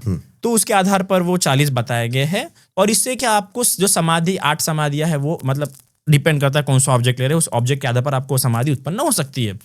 फिर उसका होता है विपश्यना। विपश्यना में जो होता है, चीजें जैसी है उसको वैसे देखने की दृष्टि अपने अंदर डेवलप करना, विद पेशेंस के साथ, विदाउट गिविंग एनी रिएक्शन। ठीक है। उसको वैसे देखने का। तो विपश्यना जब कर रहे हैं, तो विपश्यना करते करते जब इंसान को 16 ज्ञान उत्पन्न होंगे, तब वो एनलाइटमेंट, निर्वाण प्राप्त करेगा। तो ये 2 तरह के मेडिटेशन होते हैं बुद्धिज्म में। अब डिपेंड करता है कैसा लोग एनलाइटमेंट के लिए विपश्यना नहीं करते। कुछ लोग सिर्फ अपने कामनेस फील करने के लिए, अपने एंगर इश्यूज ठीक करने के लिए, अपने रिएक्टिव प्रोसेस या जो कॉग्निटिव प्रोसेस उनके बन चुके एकदम रिएक्टिव, उसको ठीक करने के लिए, हर कोई एनलाइटमेंट के लिए विपश्यना में जाके नहीं बैठ रहा है। कुछ लोग सिर्फ अपने जो प्रॉब्लम्स है, डे टू डे लाइफ के बिहेवियर प्रॉब्लम्स, बाकी जो मटेरियलिस्टिक प्रॉब्लम्स है, चाहे वो पैसे को लेके हो या घर के कुछ भी हो, वो तो जैसे वो फोकस होगा तभी सही हो जाएगी। मेन प्रॉब्लम्स होते हैं बिहेवियरल। तो कई सारे लोग विपश्यना बिहेवियरल प्रॉब्लम्स या जो थॉट प्रोसेस जैसे उनकी डेवलप होगी उसको ठीक करने के लिए जाते हैं। क्या मेडिटेशन एक डोरवे भी है जिससे वो दूसरे एस्ट्रल स्टेट में जा सकता है? एस्ट्रल स्टेट, देखिए आप किस तरह का मेडिटेशन करें, फिर से बात वही आ जाती है। ओके। हाँ, आप कोई भी एक एग्जांपल बता सकते हो, जैसे कि कोई भी एक क्रिया पकड़ के उसके बारे में थोड़ा सा एक्सप्लेन करें। विपश्यना, देखिए विपश्यना एक एस्ट्रल स्टेट के लिए नहीं है। हाँ। विपश्यना एक जो बॉडी में जो रियलिटी है, जो बातें घट रही है, बॉडी जैसे रिएक्ट कर रही है, बॉडी में जो चेंजेस आ रहे हैं, उस सब को देखने के लिए है। थॉट्स और बॉडी, माइंड एंड मैटर को देखने के लिए विपश्यना है ना? ताकि आप डिटैचमेंट की प्रैक्टिस बढ़े, डिटैचमेंट को लेके आपको और आपका माइंड क्या हो, इवॉल्व हो और कल्टीवेट हो और डेवलप हो, इसके लिए विपश्यना होती है। ताकि आप एक नॉन डिटैच्ड लाइफ जी सके, डिटैचमेंट वाली आप लाइफ जी सके, उसके लिए विपश्यना होती है। फिर आपको एस्ट्रल अगर एक्सपीरियंस करने होंगे, मतलब परलोक के वगैरह या देवलोक वगैरह देखना होगा, तो उसके लिए पर्टिकुलर तो दिव्य चक्षु को आप उत्पन्न कर सके। कोई रिद्धि बल, क्या प्रोसेस है? रिद्धि बल को वो उत्पन्न करने के लिए वो जो 10 कसीन में शुरुआत में बताया कि वो 10 कसीनों में से आपको उसको एक्सपर्टीज होना पड़ता है। तो ऐसे कई सारे मंक्स रह चुके हैं जो देख क्या है। जब आप मॉनेस्ट्री में जाते हो, कभी ऐसी एनर्जी कोई फील हुई है आसपास, कोई वाइब्रेशन कुछ, कि भाई यहाँ पॉजिटिविटी या फिर कुछ अलग है यहाँ पे? हाँ, वो तो फील होते रहता है। आप जाओगे तो वो तो नॉर्मल इंसान को भी फील होता है, जहाँ की हेवी नहीं, जहाँ तक मैंने फील किया ना, एक तो कामनेस बहुत हो जाती है। जो मैंने फील किया है, मॉनेस्ट्री में गया तो मतलब शांत हो गया मन एकदम।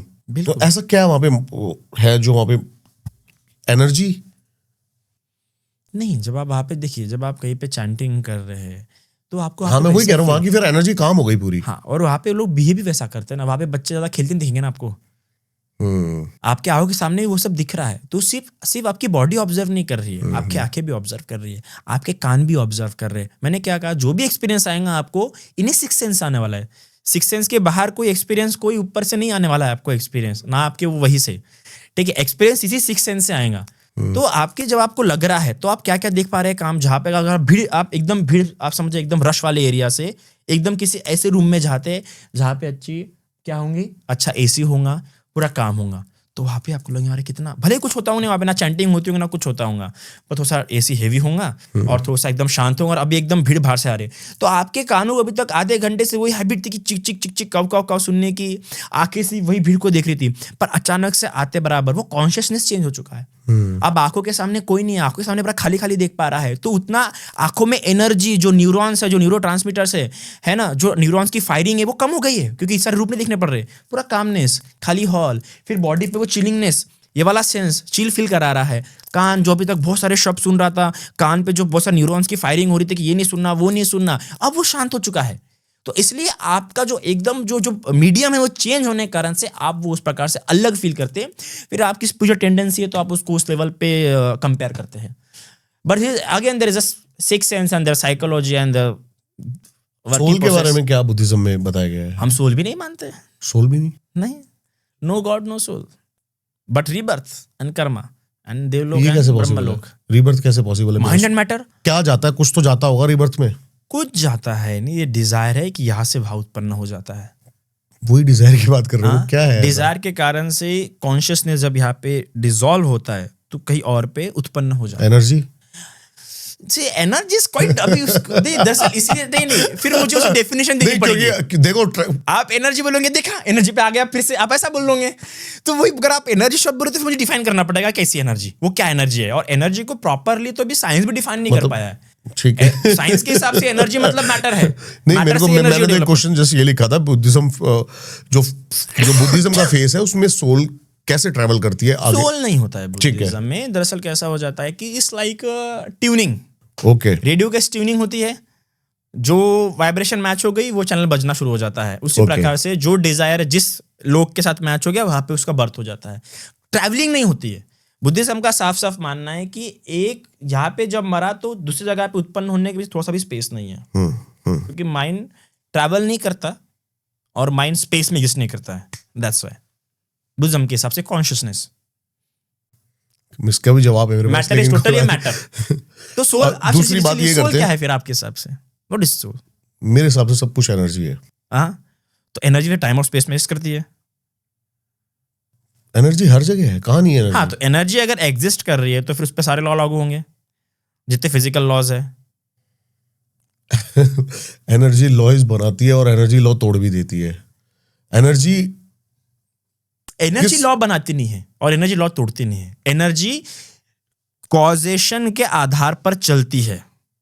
मैं अपना दूसरा क्वेश्चन करता हूँ आपसे। जैसे मैंने देखा था कई मॉन्क होते हैं, वो चुप रहकर, मौन रहकर भी सामने वाले की एनर्जी सेंस कर लेते हैं कि हाँ, कैसे पॉसिबल है वो? डिपेंड, देखिए सबसे पहले एक तो उनका अपना एक्सपीरियंस होता है। एक्सपीरियंस होने के कारण से उनका जो कॉन्शियस, मतलब उनके जो स्टेट ऑफ माइंड है वो धीरे धीरे करके वैसे स्ट्रांग होती जाती है कि वो समझ लेते हैं। जिस प्रकार से अभी बाहर जो बाबा जी थे उन्होंने साफ साफ मुझे पूछा कि आप कोऑपरेटिव सेक्टर में पहले थे क्या, तो उन्होंने कुछ सेंस किया होगा, इसलिए उन्होंने बोला। बट मैं कोऑपरेटिव सेक्टर में नहीं था, मैं 16 साल के एज में बन चुका हूँ, पर हो सकता है कि मैंने ऐसे लोगों का डील किया होगा। तो एक वो टेंडेंसी सिर्फ मंक्स में नहीं आती है, हर वो एक्सपीरियंस इंसान में जिसने अच्छे एफर्ट्स पुट किया है, जो एक्सपीरियंसड हुआ है, वो उस इंसान में कैबिलिटी डेवलप हो जाती है। It's about consciousness, not only about the monkhoodness या सांसारिक इंसान, गृहस्थ इंसान, ये नहीं है। अगर वो एक्सपीरियंसड है, वो एक जर्नी से होके गया है, तो जर्नी से होते हुए तो उसकी बॉडी ने भी अडॉप्ट किया है ना वो सारी बातें, उसकी बॉडी ने भी उस चीज़ को एक्सेप्ट करते गया है। तो ये बात होती है। कार चलाने वाला जब सीखता है तो उसको फिर एक समय ऐसा आता है कि फोन, अगर आप नया नया कार चलाना सीख रहे हैं तो ब्रेक भी लगाओ, क्लच भी दबाओ, हैंडल पे भी ध्यान दो, हर चीज़ जगह पे। पर एक समय आता है कि आप कॉल पे बात करते करते भी सब कर पाते हैं। तो बॉडी भी अडॉप्ट करती है, माइंड भी अडॉप्ट करता है। माइंड पैसिवली ज़्यादा अडॉप्ट करता है कॉन्शियसली, मतलब एक्टिवली से ज़्यादा। तो वो एक नॉर्मल कॉन्शियसनेस की टेंडेंसीज है, क्योंकि कॉन्शियस की डिफरेंट स्टेट्स होती है ना, सुपर कलेक्टिव कॉन्शियसनेस, सब कॉन्शियसनेस, प्री कॉन्शियसनेस, और भी बहुत सारे स्टेट्स बताया साइकोलॉजी में भी और फिलोसॉफिकल एस्पेक्ट में भी। आपके हिसाब से डार्क कोई एंटिटीज, एनर्जीज होती हैं जैसे? हाँ। या फिर ये सब कुछ माइंड का ही वो है? नहीं, मैंने ये नहीं कहा कि हर चीज़, देखिए मैं साइंटिफिकली हर चीज़ बोलने की कोशिश कर रहा हूँ, इसका मतलब ये नहीं कि मैं पैरानॉर्मल, सुपर नॉर्मल एक्टिविटीज में विश्वास नहीं करता हूँ। बिल्कुल करता हूँ, मैं ऐसे कई सारे मानता हूँ कि हाँ। देखा आपने कभी घोस्ट एक्सपीरियंस हुआ है कोई? मुझे नहीं हुए, पर बाकी जो लोग मेरे पास आए, कुछ लोग दूर करने के लिए आए, कुछ लोग अपनी प्रॉब्लम्स लेके आए, तो उनमें मैंने वो बातें ऑब्जर्व की है, देखा है उनमें। बताइए कुछ। देखो हम लोग भी, देखो हम लोग यक्ष को मानते हैं, प्रेत को मानते हैं, गंधर्व को मानते हैं, किन्नर को मानते हैं, पिशाच को मानते हैं, गरुड़ को मानते हैं, भाई कई सारे एंटिटीज को मानते हैं हम लोग, बस स्टिल हम गॉड को नहीं मानते, हम सोल को नहीं मानते। बहुत बढ़िया, बहुत डिप्लोमेट है। सही कर रहे हो आप जो कर रहे हो। कभी कहा था कि दोगले लोग हैं लगता हूँ आपको, बुद्धिस्ट लोग नहीं सब मानने के लिए तैयार है ये लोग। नहीं, एक बार के देवलोक देखो मानने के लिए तैयार है, ब्रह्म लोग मानने के लिए मैं तो जस्ट आपके द्वारा ही जानना चाह रहा था, क्योंकि चलो छोड़ो फिर। आप फिलिप छोड़िए, देखिए मैं पूरा फ्री हूँ, इसके बाद मेरा कोई पॉडकास्ट है नहीं, आपको जो पूछना है पूछ सकते हैं आप। मैं आपको ऐसा लग रहा हूँ कि मैं ये नहीं मानता, वो नहीं मानता, हजी साइंस पे मानता हूँ, नहीं। मेरे को तो एक कोई पैरानॉर्मल किस्सा बताइए आप, मेरे को तो जानना है पैरानॉर्मल किस्सा। किसी बुद्ध के समय का पैरानॉर्मल किस्सा जानना है? हाँ, बताइए। बुद्ध के समय तो ऐसे कई सारे हैं। एक बार बुद्ध ऐसे जा रहे थे, भगवान ने ऐसे आसमान में उड़ते हुए एक प्रेत को देखा, है ना, जिसको कौवे नोच नोच के खा रहे थे, पूरा कंकाल। ऐसा एक प्रेत दिखा जिसके शरीर में से पूरे ऐसे वैसे नोकीले ये निकल रहे थे, तीर। एक ऐसा सर्प देखा था बुद्ध ने, जिसका दोनों तरफ से ऐसे बीच में से आग निकलती जलाती है, फिर आग निकलती फिर जलाती है। ऐसे कई सारे। एक ऐसा भिक्खु था जो जब भी भिक्षा टर्न करने जाता था तो उसको दिखती नहीं थी कोई महिला, पर वो जब भी किसी घर के आगे में भिक्षा टर्न करने जाएगा तो उसके पीछे में जो दे रहा है दान, खाना दे रहा है, उसके पात्र में डाल रहा है, उसको उसके पीछे में हमेशा एक महिला दिखती थी, पर उसको कभी नहीं दिखी। उसको वो कभी नहीं दिखी। तो फिर कई सारे भिक्षु चिढ़ाने लगे, कई सारे बोलने लगे कैसा भिक्षु है, कैसा है ये, महिला को साथ में रखता है। फिर वो जब देता था उसको कोई दिखता ही नहीं था। फिर उन लोगों को चिल्लाता था, तुम लोग क्यों मुझ पर झूठा आरोप लगा रहे हैं। फिर वो बुद्ध के पास गया कि ऐसा लोग मुझे बोल रहे हैं। तब बुद्ध बताते तेरे पूर्व जन्म का कर्म है, तूने पूर्व जन्म में एक भिक्षु पे ऐसा झूठा आरोप लगाया था स्त्री का, इसलिए तुझे ये आरोप सहना पड़ रहा है। तो ये ऐसा होता है, ऐसे कई सारे होते हैं ऐसे। घोष पोजिशन के भी केसेस होते हैं बुद्धिज्म में? हाँ होते हैं। वज्रयान तो मेरे ख्याल से इसके लिए ज़्यादा फेमस है। इवन थेरावादा बुद्धिज्म में भी ऐसे कुछ चैंटिंग सूत्र, जैसे आठनाटी सूत्र बताया गया है ना, धजग सूत्र बताया गया है, जो कि अमनुष्य प्रॉब्लम होती है। हम इसे अमनुष्य प्रॉब्लम कहते हैं, घोस्ट वगैरह, क्योंकि बहुत प्रकार होते हैं इसमें। प्रेत होता है, पिशाच होता है, गंधर्व होता है, भैरव होता है, कई सारे प्रॉब्लम्स होते हैं। मतलब कई सारे डिफरेंट एंटिटीज, हम लोग बहुत कैटेगरीज हमारे पास, बहुत है एकदम वी आर सो कैटेगराइज्ड और सो वेल डिफाइंड। हर इसको डिफाइन करेंगे, उसको प्रेत क्यों बोलते हैं, उसको यक्ष क्यों बोलते हैं, तो बहुत है। तो कैसा होता है कि ये सारी अमनुष्य हम लोग इस समस्या कहते हैं, अमनुष्य समस्या। तो उसके लिए हमें कुछ सूत्र बताया गया, आठनाटी सूत्र बताया गया, वो चैन करते हैं, है ना। धजग सूत्र है, वो चैन करते हैं। कोई रिचुअल्स भी होते हैं? हमारे इसमें रिचुअलिस्टिक बहुत बाद में डेवलप हुआ है। मोस्टली तो चैंटिंग के लिए कुछ दिया गए थे बुद्ध के समय में। रिचुअलिस्टिक बहुत बाद में देखने के लिए मिला हमको, ये इवॉल्व हुए। जैसे थाई कल्चर ने अपने तरीके से अडॉप्ट किया रिचुअल्स, तिब्बत ने अपने तरीके से रिचुअल्स अडॉप्ट किया, श्रीलंका ने अपने तरीके से रिचुअल्स अडॉप्ट हुए समय के हिसाब से, वहाँ के कल्चर में ब्लेंड होके उस देश के हिसाब से हुए। जैसे थाईलैंड में एमुलेट्स बहुत चलते हैं। एमुलेट्स मतलब लॉकेट्स, आप लोग ताबीज टाइप इधर बोलते हैं ना। तो वहाँ पे कैसे कि जो मंक्स पावरफुल, क्या होता है उसके अंदर? वो जो मंक्स होते हैं पावरफुल, अपने मेडिटेटिव पावर से, अपने चैंटिंग पावर से, अपने शीलों के पावर से वो बना के देते हैं किसी को। तो उस समय ऐसे कई सारे जब फौज पे जाते थे तो कई सारे मिलिट्री के लोग वो एमुलेट्स अपने आप जाते थे। उन्होंने अपने एक्सपीरियंस भी शेयर किए कि इसलिए कई बार राजाओं ने बनवाए उस मंक से। तो 2-3 मंक्स बहुत फेमस है। लुआंग करके एक मंक थे, सोमदेज तोंग करके एक मंक थे। इनके एमुलेट्स आज भी बहुत महंगे मिलते हैं, अगर कहीं किसी के पास मिल गए। इसलिए थाईलैंड में एमुलेट्स का ट्रेडिशन बहुत है, बहुत महंगे महंगे बिकते हैं चैंटिंग किए हुए। एक बार चैंटिंग कर लेते फिर अभी भी कुछ एक दो मंक्स है। जैसे कि मैं जिस एरिया में रहता हूँ थाईलैंड के, उसी से थोड़े से पास में एक मंक रहते हैं। वो मंक ऐसा माथे पे कुछ लिखते हैं, मतलब वो मंत्रास है, क्या है वो जो चैंटिंग है? देखिए डिफरेंट है। एक तो कभी कुछ जगह पे मंत्रास है। कुछ बोल के बताइए ना कुछ, अगर कुछ। एक आटा नाट्य सूत्र है, मुझे क्योंकि आटा नाट्य सूत्र बहुत बड़ा है, वो मुझे पूरा याद नहीं है, पर हम वो देख के बोलते हैं। उसमें हम चतुर महाराजिक देवताओं को याद करते हैं, उन राजाओं का नाम। मैं चाहता हूँ कि थोड़ा सा एक पता लगे लोगों को कि कैसे क्या चैंटिंग है। देखो जैसे कि अगर किसी को अगर अमनुष्य प्रॉब्लम है तो वो आटा नाट्य सूत्र कर लेते हैं, जिसमें आटा नाट्य सूत्र में क्या होता है कि 4 राजाओं के नाम दिए गए हैं, जो चतुर महाराजिक देवता है, जो कि मतलब पृथ्वी पे जितने भी पृथ्वी पे जो यक्ष, यक्षिनी, प्रेत, वगैरह रहते हैं, पिशाच वगैरह रहते हैं, इन सब के किंग्स है वो 4 दिशाओं के।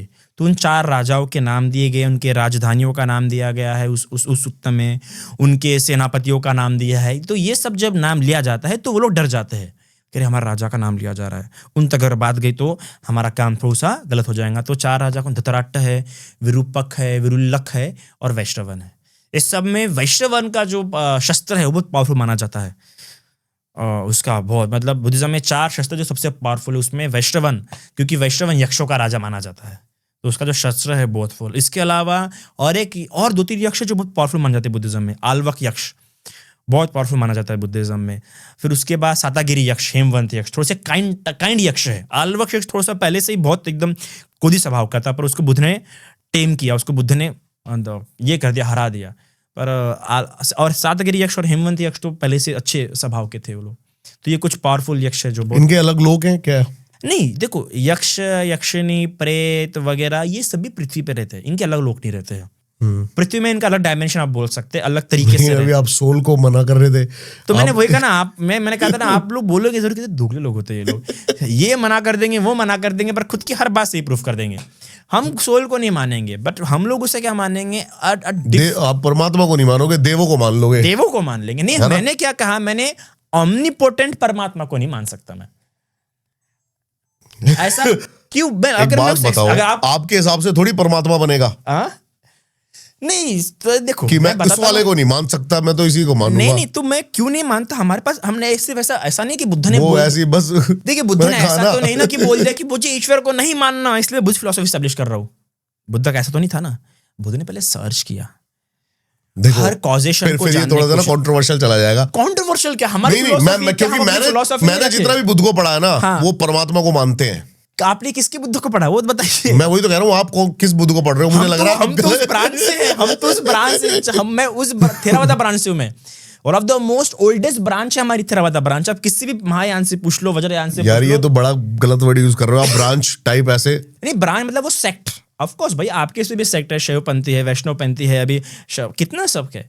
शंकराचार्य अलग हो जाता है, माधवाचार्य अलग हो जाता है, वल्लभाचार्य अलग हो जाता है। ये हर एक सेक्ट अपने तरीके से डिफाइन करता है उनके ईश्वर को। आपने चलो मैं आपकी लाइफ पे आता हूँ थोड़ा सा, कोई नहीं, लाइट रखते हैं थोड़ा पॉडकास्ट को। नहीं देखिए, पहले एक बात मैं क्लियर करना चाहूंगा, ऐसा नहीं कि हमें ईश्वर को प्रूफ नहीं करना था या हमको ईश्वर को नहीं मानना था इसलिए हमने फिलॉसफी रखी।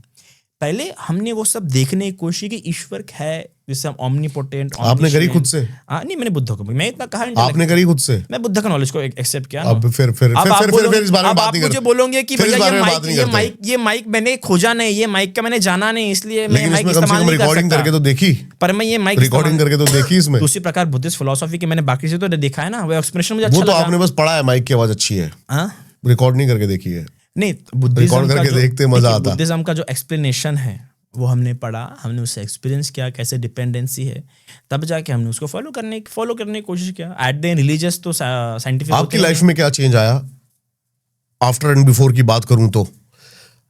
अभी मजा आ रहा है? मजा मतलब मजा तो तब भी था, अभी भी है, बस अभी लगता है कि आपके हाथ में वैसे मेरे को बड़ा अट्रैक्ट कर रहा है ये। दरअसल मैं नेपाल गया था, तो नेपाल जाके मैंने माला लिया। इसमें 108 मैं देख सकता हूँ वैसी? हाँ बिल्कुल, बहुत सुंदर लग रही है, क्योंकि बहुत सुंदर है। इसमें 108 है और उसको फिर मैंने 18 के इसमें कैटेगराइज किया है। कहाँ मिलती है ये? नेक्स्ट टाइम जाओ तो प्लीज आप मेरे लिए ऐसा कुछ लेके आना। अल्ट्रा दरअसल देखिए, ये भी एक इसमें एक ये है कि दरअसल इसमें 108 है। ओके 108, और इस 108 को मैंने 18 इसमें विभाजित किया है। ये 18, ये आपने खुद किया? ये 18, हाँ ये 18 और ये 18, तो ऐसे कुल मिला के 18 करके इसको विभाजित करके 108 इसमें बनाया गया है। तो अभी 18 क्यों? सबसे पहले आई, आँख, फिर आँख का विषय मतलब कोई ऑब्जेक्ट, और आई कॉन्शियसनेस, इसी में मेरे सारे डिजायर उत्पन्न होंगे। दूसरा ईयर का सब्जेक्ट कौन सा है? कोई वर्ड, और ईयर कॉन्शियसनेस, इसमें मेरे जो भी डिजायर है ईयर वाले यहीं पे यहाँ पे सारे डिजायर होंगे। इसी के साथ 6 इंद्रियों कैसे बनते 18। तो ये पास्ट, क्या बात, एक प्रेजेंट में उत्पन्न वाला, ये मतलब पास्ट में उत्पन्न होने वाले डिजायर। और सिर्फ डिजायर नहीं है, कहाँ के डिजायर्स, कान का डिजायर अलग होगा, आँख का डिजायर हमेशा देखना होगा, कान का डिजायर हमेशा सुनना होगा, नाक का डिजायर में सूंघना होगा। अभी कौन सा सूंघना होगा, क्या देखना होगा, यहाँ के डिजायर पर डिपेंड करता है। तो ये हो सकते हैं पास्ट के डिजायर, फिर ये एक होंगे प्रेजेंट के डिजायर, फिर एक होंगे फ्यूचर के डिजायर। ओके। फिर इसी प्रकार वही अंदर के डिजायर और फिर वो बाहर के डिजायर, ऐसे कुल मिला के 108 प्रकार के डिजायर। इसी में पूरा का पूरा संसार है, इसमें पूरा का पूरा आपका दुख छिपा हुआ है। इसी से दुख उत्पन्न होगा। इन डिजायर को जानने से, एक्सेप्ट करने से, हटाने से ही आपका सुख, आपका दुख आपके पास रखा हुआ है। किसी ईश्वर को जरूरत नहीं है मेरे दुख दूर करने के लिए, मुझे किसी भी प्रकार का। कोई ईश्वर दुख दूर करता भी नहीं है। कौन कहता है ईश्वर दुख दूर करता है? नहीं, मतलब मैं ना, कई सारे लोग इस्तेमाल करते हैं। There is also way to feel such a calmness. Calmness क्यों चाहेगा इंसान? कहीं ना कहीं वो काम फील नहीं कर रहा है, इसलिए कामनेस चाहेगा। देखो, धर्म भले कितने भी क्यों ना हो, उनमें कितने भी डिफरेंस क्यों ना हो, पर सभी धार्मिक लोगों में एक बात कॉमन है कि वो सभी लोग अपने जीवन में दुख नहीं चाहते हैं। क्या बात है, मुझे एक रागनी याद आ गई, पता है आपको? हरियाणवी में। अच्छा, बोलिए ना। पार्वती माँ पूछती हैं शंकर भगवान से कि आप तो सृष्टि के दाता हो, तो सबके दुख दूर क्यों नहीं कर देते 1 मिनट में? तब भगवान कहते हैं उसको, सुख थोड़े दुख घने जगत में, सुख थोड़े दुख घने जगत में, भोगे कष्ट मिले रानी। किस किस के दुख दूर करूं या दुनिया दुखी फिरे रानी। वो कह रहा जो भोग रहे हैं वही काटेंगे। टेका डा रखा मैंने इनका। ओके। वो ही कह रहा है। बहुत ही मजा आया आपसे बात करके, बहुत बहुत शुक्रिया आने का, और मेरे को तो बड़ा अच्छा लगा आपसे बात करके। मुझे भी काफी अच्छा लगा आपसे बात करके। थैंक यू सो मच आने के लिए। आई होप ये पॉडकास्ट उतना ही प्यारा आपको भी लगा जितना प्यार से हमने इसको बनाया है। बेस्ट पार्ट क्या था पॉडकास्ट का, जरूर हमें कमेंट्स करके बताएं। हर एक बंदा हर एक उस बंदे को जरूर शेयर करे। ये पॉडकास्ट फालतू की चीजें शेयर करते रहते हो, कुछ अच्छी चीजें शेयर कर लो। सर की सारी डिटेल्स मिल जाएंगी आपको डिस्क्रिप्शन में, जरूर जाके इनसे भी कनेक्ट करें। मिलता हूं आपसे किसी और पॉडकास्ट में। नमस्कार। Do follow, like, comment and share. क्या बात है।